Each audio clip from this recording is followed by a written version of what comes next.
China's economy is struggling as Hong Kong-listed Chinese stocks dropped to 14% in September and ranked the worst performer among any major global equity benchmark for the month.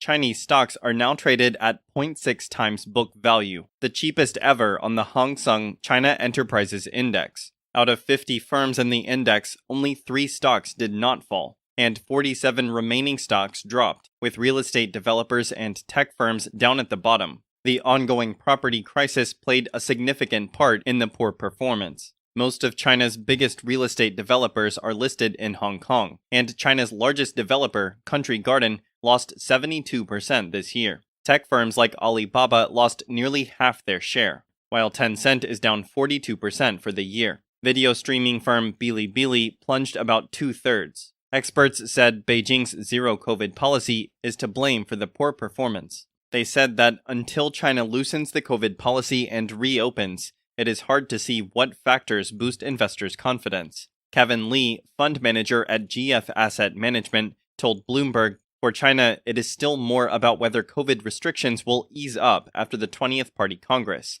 and whether the economy will see a recovery." Latest Manufacturing Purchasing Managers Index, or PMI, showed that China's factory activity shrunk in September. Manufacturers posted a massive drop in sales and new orders, as lockdowns are still in place across the country. In addition, China's currency, the yuan, sinking to a record low since 1994 against the dollar, has added further troubles to its battered economy. The yuan kept sliding during the week despite China's central bank's effort. This week, the People's Bank of China has stepped up to slow the yuan depreciation by imposing a reserve requirement to prevent betting against its currency in the derivatives market. It also issued a warning against speculators saying, "Do not bet on one-way appreciation or depreciation of the yuan, as losses will definitely be incurred in the long term." China's central bank also injected $122 billion for short-term liquidity ninefold to avoid a cash squeeze.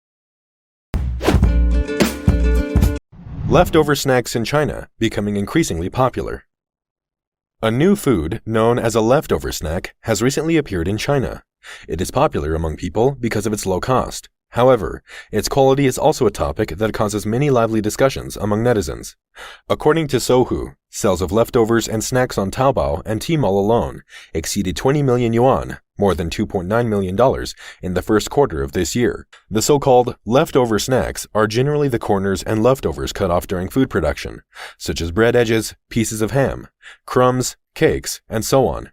Therefore, there will not be too much difference in taste and aroma compared to regular products. However, some people have found that some products are named after leftover snacks, but they're actually common products.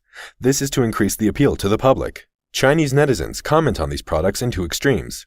On the one hand, some think it is cheap and can help companies avoid wastage.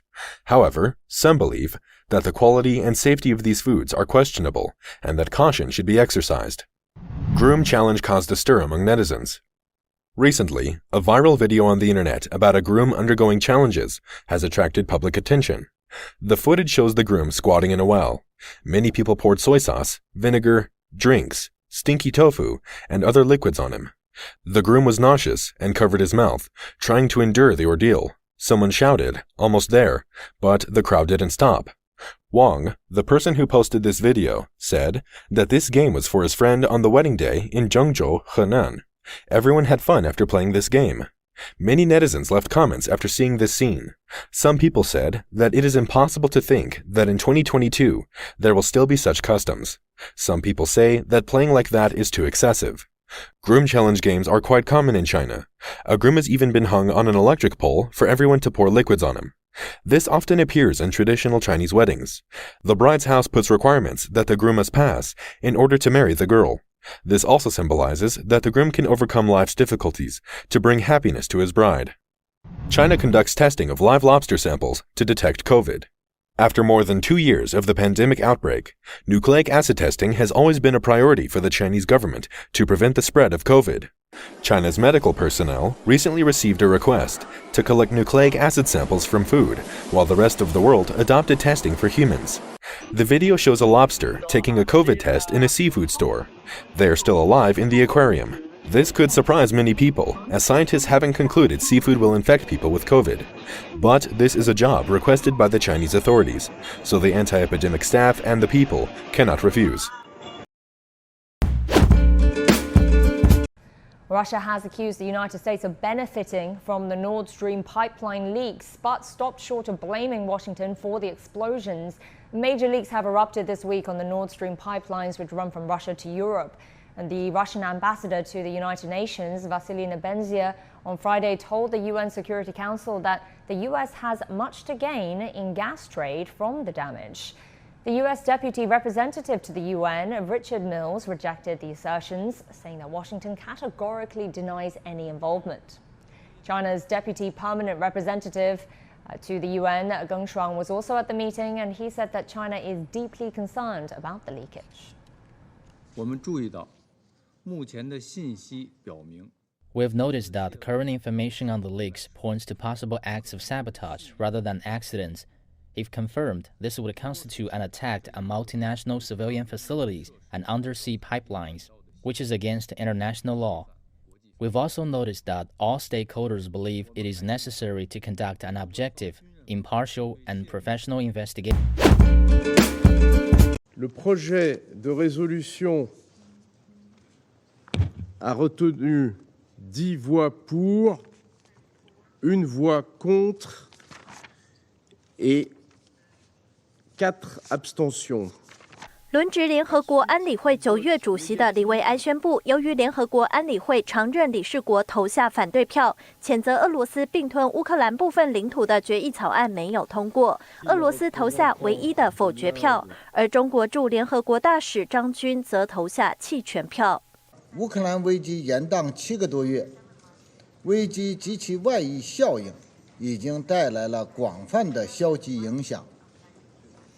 危机日益呈现长期化、扩大化的前景，令人担忧。在此之前，中俄领导人会面，中俄军舰通过日本海，双方互动频频。在俄罗斯宣布并吞乌克兰东部之后，如今却不能直接投下反对票支持俄罗斯，表现暧昧。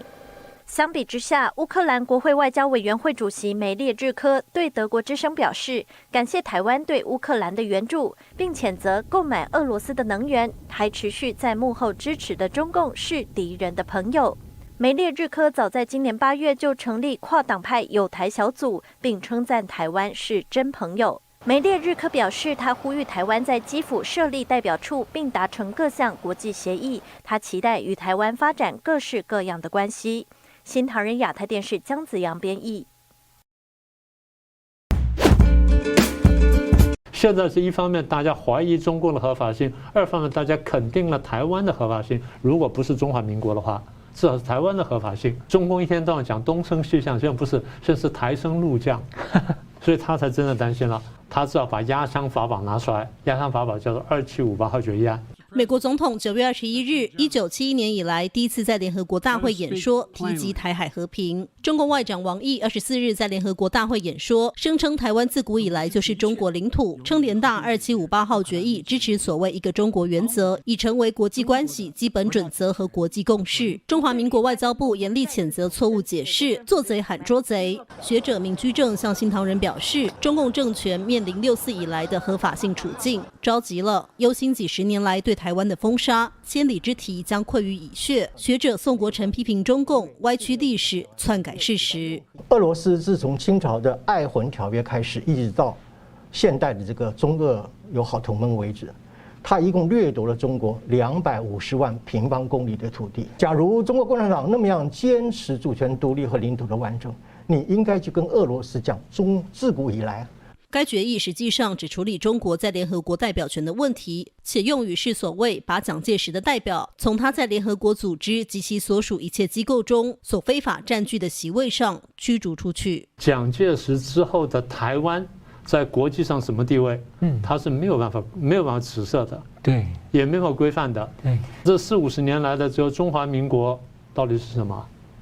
是在这个里面是规范不了的。王毅在联合国大会和亚洲学会所讲的一句话，我只有4个字：一派胡言啊！2758既没有解决全中国的所谓的主权的问题啊，也没有提到台湾，更没有在这个决议当中证明或者是陈述任何台湾属于中国一部分的这样的一个措辞啊。100个王毅来说100次，台湾就不是中国的一部分，至少台湾绝对不是中国共产党的一部分。新唐人亚太电视池千里、张东旭，台湾台北报道。